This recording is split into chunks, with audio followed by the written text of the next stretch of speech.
Jai Shri Radhakrishna. Welcome to Sangeeta's kitchen. तर कशा आहात तुम्ही सर्वजण? मस्त आहात ना? मस्तच राहा, चांगले चांगले पदार्थ बनवत राहा आणि खात राहा. तर हे पहा, तर आज मी छान अशी जवळची रेसिपी आज तुमच्यासाठी घेऊन आलेली आहे. आणि एक बाउलमध्ये छान असं मी जवळा घेतलेला आहे, सुका जवळा घेतलेला आहे. आणि आपल्याला लागणार आहे कांदा, शिरावळ घेतलेला आहे मी, आणि मिरची घेतलेली आहे, टोमॅटो घेतलेला आहे, आणि आपल्याला लागणार आहे बटाटा. तर चला तर आपल्या छान अशा रेसिपीला सुरुवात करूया. आपण जवळा घेतलेला आहे का बाउलमध्ये, तर त्याच्यामध्ये गरम पाणी टाकून घ्यायचं आहे आपल्याला, जेणेकरून त्याचा तो असा उग्र असा वास असतो तो निघून जाईल आणि आपला जवळा छान असा सॉफ्ट होऊन जाईल. आणि ड्राय करून घ्यायचं आहे, पाणी पूर्ण असं काढून घ्यायचं आहे आपल्याला. आणि इकडे आपली पातेली देखील छान अशी शेगडीवर जाऊन बसलेली आहे. तर छान अशी गरम झालेली आहे पातेली. तर त्याच्यामध्ये तेल टाकून घ्यायचं आहे आपल्याला. तर इथे 3 चम्मच तेल टाकून घेतलेलं आहे मी. तेल छान असं गरम झालं की त्याच्यामध्ये आपल्याला कांदा टाकून घ्यायचा आहे. तर कांदा छान असा उभा चिरून घेतलेला आहे मी. तर कांदा सॉफ्ट होईपर्यंत छान असं आपल्याला परतून घ्यायचा आहे. तर याच्यामध्ये मसाले टाकून घेऊया आपण. तर इथे मी लाल मसाला टाकून घेतलेला आहे. तर 2 चम्मच मी इथे लाल मसाला वापरलेला आहे. अर्धा चम्मच गरम मसाला, अर्धा चम्मच हळद आणि अर्धा चम्मच आपल्याला धणे पावडर टाकून घ्यायचा आहे.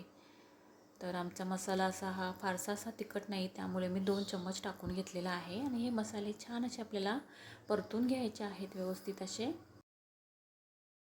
तर जवळ आपण टाकून घेऊ याच्यामध्ये. आता पूर्ण असं पाणी काढून घेतलेलं आहे जवळ्यामधला. तर मिक्स करून घेऊया आपण. छान असं मिक्स करून घ्यायचं आहे आपल्याला.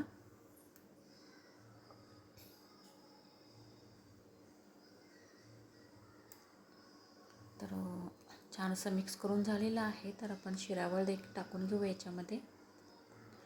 तर मला तर शिरावळ खूप असा आवडतो, त्यामुळे मी शिरावळ भरपूर असा घेतलेला आहे. आणि बटाटा घेतलेला आहे, बटाटा ॲड करून घेऊया, टोमॅटो ॲड करून घेऊया आणि मिरची देखील ॲड करून घेऊया. तर हे सगळे मिश्रण छान असं आपल्याला मिक्स करून घ्यायचं आहे.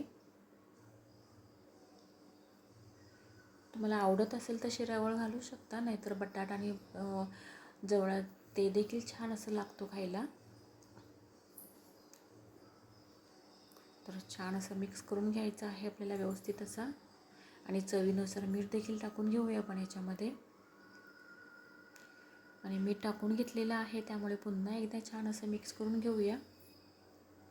झटपट होणारी रेसिपी आहे, फारसा असा वेळ लागत नाही रेसिपी बनायला, त्यामुळे तुम्ही झटपट अशी बनवून गरमागरम अशी खाऊ शकता किंवा टिफिनला वगैरे देखील देऊ शकता मुलांना.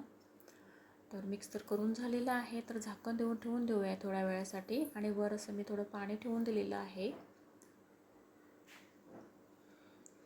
आणि वाफेमध्येच बटाटे वगैरे शिजून जातात छान असे. तर थोड्या वेळाने पाहिलेलं आहे, तर जवळा, बटाटा आणि शिरावळ छान असं शिजून गेलेलं आहे. तर मिक्स करून घेऊया आपण व्यवस्थित असं. तर आपली जवळची रेसिपी रेडी झालेलीच आहे खाण्यासाठी. तर तुम्ही तांदळाच्या भाकरीसोबत किंवा चपातीसोबत खाऊ शकता. तर वरून छान अशी कोथिंबीर टाकून घेऊया. आणि माझी रेसिपी जर तुम्हाला आवडली असेल तर ट्राय तर तुम्ही नक्कीच करा. लाईक करा, शेअर करा, सबस्क्राईब करा. तर बाय बाय, भेटूया पुढच्या रेसिपीमध्ये.